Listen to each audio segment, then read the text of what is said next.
Hello, hello. Welcome back to the Confidence Chronicles podcast. I am your host, Erica from America, and I just quickly want to welcome you back to my podcast because we are no longer being hosted on Anchor. Anchor was lovely and amazing to me. And if you're listening to this on Spotify or Apple iTunes, you're probably like, what the hell are you talking about, Erica? This used to be hosted somewhere else, and it was really difficult for people to find it. So we are fixing that up, y'all. And I just wanted to say thank you to all of you listening, for being with me, for requesting these episodes, for sending your questions, for your feedback. Please continue to send it. I love y'all. I'm so pumped to do this podcast. I know that this is giving value to you and it means the world to me. If you have a question or you want a topic or you want to discuss something, I am here. Drop me a line on Instagram at The Queen of Confidence or Erica at thequeenofconfidence.com. It all comes to me and I am happy to connect and chat with you. So thank you once again for this transition. I am so excited. I'm going to be bringing you podcasts more than weekly. I have so much content to give you and I am looking forward to doing more with you. Thank you for being here, y'all. Big love and let's get into it. Hello friends, how are we? I am pumped because this episode that we are doing right now is extremely special because it's all about the shit I love. I am obsessed with action. I am obsessed with us doing shit. I'm obsessed with going for it. I'm obsessed with do scary shit, hashtag. I've got this whole practice of confidence and it's a 5-step process, and I talked about it in my first real episode, and I've since shifted and changed it a bit. And number 3 of the process is action, right? And I think that everything that has to do with being more confident and really standing in who you are and going for the things you want to go for, action has so much to do with it. So today's episode is all about you stop thinking, start acting. Stop thinking, start doing some shit. Because, thinking alone and overthinking isn't going to get anything done. And sometimes I see that my clients and the women that I meet at my workshops or the women that DM me on Instagram about all the issues and problems they got going on. And thank you for doing that, by the way, because I fucking love to hear from you. But here's what happens. I hear about all the things that you possibly want to do and how you don't know what to do and how you don't know what the next step is and there's 50 million things and it's overwhelming anxiety and what if this, what if this, what if that, and then how do I do this and do I do that and what if this happens? And I'm like, just do the one small step. It sounds like it's shit, like it's nothing, but it is so huge. It's so huge because it's just the one little mini decision that you make. That decision that you go, you know what? I'm going to start a blog. I'm going to start my business. I'm going to quit my job because I want to do this other job. I'm going to leave this man, or I'm going to ask that person out on a date, or whatever it is, that one little mini thing. I'm going to put myself out there on social media. That was an example we had this weekend that passed. We had our Creating Confidence Masterclass, which holy shit balls. The women who came, oh my God.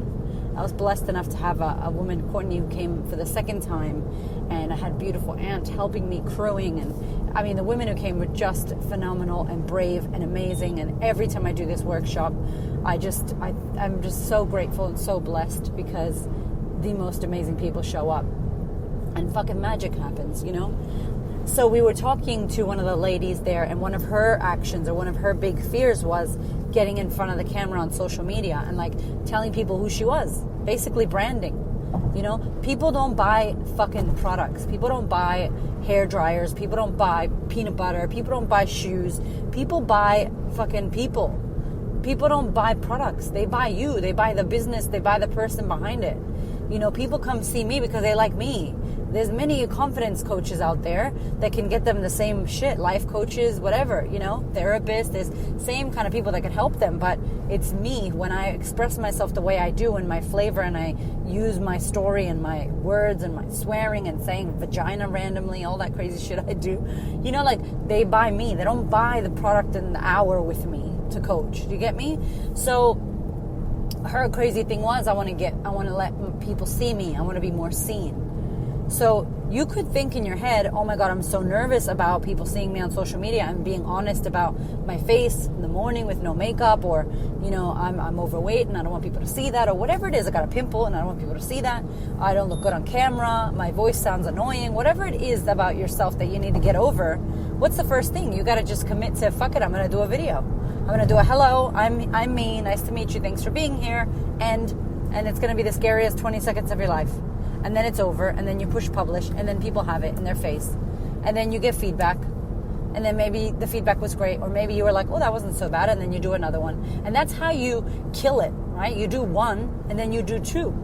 That's how you make $1 million. You make $1, then you make $5, and you make $8. And you know what I'm saying? Like, you don't just make $1 million. Like, it's like, I mean, you can, but there's like steps to this shit. And I think that one of the biggest things that we can do is like, we get in our head about it, and we think. And here's what happens when you think, oh my God, I have to get on social media. I have to show myself. Fuck, I've never done that before. I'm a little bit nervous. What if I look stupid? Like, oh my God, what if I'm like, oh God, I know who's going to watch it. Then if I do it, then I have to like, what if it goes too long? And then, oh my God, blah, blah, blah. And now, listen, you just left the present moment and went into the future that hasn't fucking happened yet and just made it worst case scenario. Like, oh, what if this? And then that's going to be shit. And then that means that my business will fail. And then no one's going to buy my product. And then, oh my God, I'm going to just be shit. And then I'm going to have no friends. And then I'm going to die. And it's like, yo, just get the fucking camera on your face and push, hello, record, hi, I'm me, nice to meet you, boom, and publish. That's all. Because here's what happens. The thinking are a bunch of questions that don't have answers because you haven't got there yet. But you want the answers. So what happens is, instead of you doing the acting, doing the work of it in order to get the answers, you start thinking up the answers. And your mind is only going to think from a past self, because that's what you've conditioned it to do. A lot of us have. Like almost everybody, right? So we're like, well, in the past, this is what happened, or in this what happened, so this is probably going to happen again. So you're thinking even from a place of the past, as Mr. Joe Dispenza says. You're not thinking from a place of real presence. You're not thinking from a place of what you'd love. You're thinking from a place of what you don't want to happen because it's how it already happened, or you think it's going to happen. Fearful shit. So you fucking create fearful shit in your future, which is shit, you know? So you go, fuck it. I know I want to put myself out there. I know it's scary as shit. I'm on the right track. Confidence takes work. Confidence feels like shit. Confidence is you being scared. Confidence is all of that. If you want to know more about that, listen to the podcast I just did called Confidence Feels Like Shit. Because it does initially, until it doesn't, right? So you're over here tripping out like, oh my God, stressing. Great. That's how it's supposed to be. And then what happens? You say, fuck it, I'm going to do a video. You do one video. You end. You look around. Check your breathing. Okay, I'm still alive. Great, you're still alive. Now what do you want to do? Well, it depends what happens with the video. Did it go well? Did people message you? Did you like it? Were you upset about something that you said wrong? Did you feel like you could make it better? Then you readjust, and then you do the same shit again. And then after a while, you've been doing it, and then you go, you know what? It's not that bad. It's actually great. And then somebody messages you and go, oh my God, your video changed my life. I'm so happy I got to see this, that, and the other. And then you're like, oh shit, I've been playing small. I've been in my own head, self-obsessed. Another podcast I did about, are you self-obsessed? Check that shit out. Because you only hurt yourself and your brand and your business and your idea and the people that you want to impact when you're playing small and deciding not to go for what you want to go for. So the thinking happens because you haven't done the action part. And then here's what happens. I'm going to give you my real life example. When I first started doing workshops, I was a stylist. I was taking women shopping. And then it so happened that I had a friend, a woman that I met who became a friend, who was a client. And she was plus size. She was a size 18, but she was still wearing size 20, even though she wasn't a size 20. And I remember I took her shopping, and I realized what a problem it was for her to find clothing and how it made her feel. So then I committed to doing like curvy clothing as a stylist. I was a size 10, by the way. I wasn't plus size myself, and I broke into the plus size industry here in Melbourne as a, not industry, but someone who was, hosting events. I started running events and working with plus size brands. So listen, you can do whatever you want to do, let me tell you. So I was doing these events, and I was realizing like, oh shit, women are really, all experiencing the same thing. She's experiencing it in a size 18, and she's experiencing it in a size 12, but it's the same shit. Right? Same woman, same problem. So I was like, instead of doing one-on-one styling, right? My idea was like, why don't we get women in a room and we do a group? and we do group styling, and we run an event, and we have champagne, and blah, blah, blah, blah, blah. But this idea didn't come until I did the one-on-one work. And by doing the one-on-one work, I realized and I learned that there was a bigger problem. And then from then, I started doing the events. And every single event, I think I fucked them up. The women loved them, and the feedback was great. But every single event, I'm like, damn, that sucked. That could have been better. I had my crew help me, give me feedback. I had women crewing. Basically, women were volunteering their time to help. That's what crew means. I wasn't paying fucking crew. I was nothing. I was just building this shit myself. But we were doing really great work for women, and the women had experienced the workshop and wanted to come along and support and get chairs and help me do the food and help me welcome people. It was beautiful. So here's what happened. Every event, I made it better. Every event, I tweaked it. I upped it. I changed it. I changed this. I changed that. Literally, I never had the same event because I always upgraded it and changed it, adjusted, as I say in the practice of confidence. I adjusted because I learned that the previous event, maybe something didn't go very well. And instead of calling it a failure, I just went, oh, that was just a lesson. I just learned that that's not the way to do it. Okay, I'm still fucking learning this. Now, I'm not doing styling anymore. I'm doing confidence masterclasses. I'm literally working as a confidence coach, which is a life coach, but in regards to women and just working on self-confidence. And that's my jam. And my events are selling out. I've done it for this whole year. Before January, I was doing styling and confidence mixed together. So this shit's a baby. And it's fucking going off. This is the first year I have a podcast. This is the first year I talk only confidence. This year I've spoken more than ever in my life. I've been on more podcasts as a guest in my life. This has been a major year for me because I started standing in what I really want to do in the world, which is the work of confidence, which is what I fucking know. That's my jam. Styling is not my jam. But I had to, and this is where it goes back to the stop thinking, start doing. I had to do something. And it wasn't the right, air quotes, something. It was just the right something for the moment. But look at me now. I'm not doing styling anymore. But guess what, ladies? If I didn't start and take action and do what the fuck I needed to do then and there, I would have never discovered on my path, on my journey, that I should be doing this. I would have never discovered that. Ever. I would have never realized that. And it's like, oh shit, okay.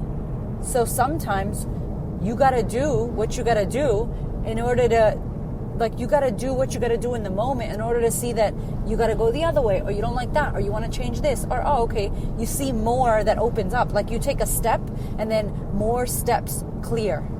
So it's foggy as fuck, and then you see steps, and you're like, I took one step, and now look at these 10 steps. And then you take one more step, and then there's a path. You can go this way or this way. And you're like, I think I want to go this way. I'll keep going. And then all of a sudden, down the fucking more steps, you change paths, change directions. And shit happens, and people are like, oh my God, look at this. And you're like, honey, I've been walking this path forever, blind. There've been no fucking openings, and now the fog is clearing. You're not going to know. It's like you jump off a building, and I've said this in the podcast, I'm sure, because I love saying this. I don't really mean jump off a building, please, okay? Disclaimer. You jump off a building, and you're like, fuck, where are my wings? And then right before you hit the fucking concrete, your wings come out. Like, are you willing to jump without wings, knowing that they're going to come, but not yet? That's how it's like. You get me? But y'all are like, nah, I need to see the wings. What kind of wings are they? I want to make sure. How far down am I going to fall? And then when are they going to open up? And am I going to scrape my knees on the cement? And I'm like, chill the fuck out. Just jump. Like, you can't know all that.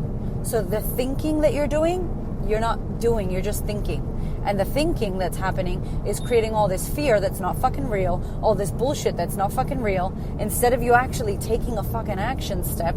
And then you can, from the action, then you can start changing and shifting, and you'll get more feedback, you'll get more information. There's no information to give you right now because you haven't done shit. Do you know what I'm saying? Fuck, I'm so all into this talk, and I have passed my exit like so long ago. Anyway, y'all, but do you feel me? Like it's crazy. See, the subconscious just totally kept driving me, and my subconscious did not kick in and say, Erica, this is your exit. Nope. I don't know what happened there, y'all. You know, like literally, you got to start taking the action. Do the scary shit. Do it. Not all of it. Just the one scary shit. The one scary thing that's going to give you some progress. Do the one thing. And then you go, oh shit, I did this one thing. And then it creates more steps for you to take. And then all of a sudden you have answers. And you're like, here are all my options that I can do. You will not get those options before taking the action. It's not going to happen for you. It's all going to be fake stuff you make up, stories in your head. And if you're like 70% of the population, you're going to make up scary stories that are going to be fear-based, that are going to be based off of a past experience, as Joe Dispenza says, and that are going to be worst-case scenario, and then you're going to manifest that. That's crazy. Instead of just focus on the one little thing and then see what happens from there. Keep a big vision in your head, let go of the how, keep rehearsing, keep visualizing what you would love for yourself, and then keep doing the steps, and take more action, and then see in their little fucking steps, y'all. They're not big ass steps. It's a bunch of little things every day, and then all of a sudden you're a, air quotes, overnight success. My fucking ass. Nobody's a damn overnight success. It's a bunch of work that you did every day. You know, these podcasts I'm filming, I'm recording these podcasts. And like, oh my God, you have 23 podcasts or 24 podcasts. Like, yeah, but I didn't do them 24 in one go. I've been doing them weekly. And, you know, when I have moments of doing them and I've been writing down topics and ideas, you know, it's like, and now I have 24, but it's not like I just filmed 24. It's like little steps. And people say, yeah, it's good. And someone else says, can you do this? And gives me feedback and I can readjust it and change it and shift it. And that's how it works with everything. So stop thinking shit. Think one time, write it all down, get your big goal, and then start fucking acting, start working on this shit. Taking the action. It takes work, y'all, but you can do it. Thank you so much for listening. I so appreciate your time, your ears, your support, your love, your questions. Please connect. You can head over to Instagram at The Queen of Confidence or Facebook at The Queen of Confidence and hit me up. Or if you're not on Facebook or Instagram, email me, y'all. My email is erica@thequeenofconfidence.com. I cannot wait to hear from you. I thank you. I love you. This podcast is for you. Go out there and be great, y'all.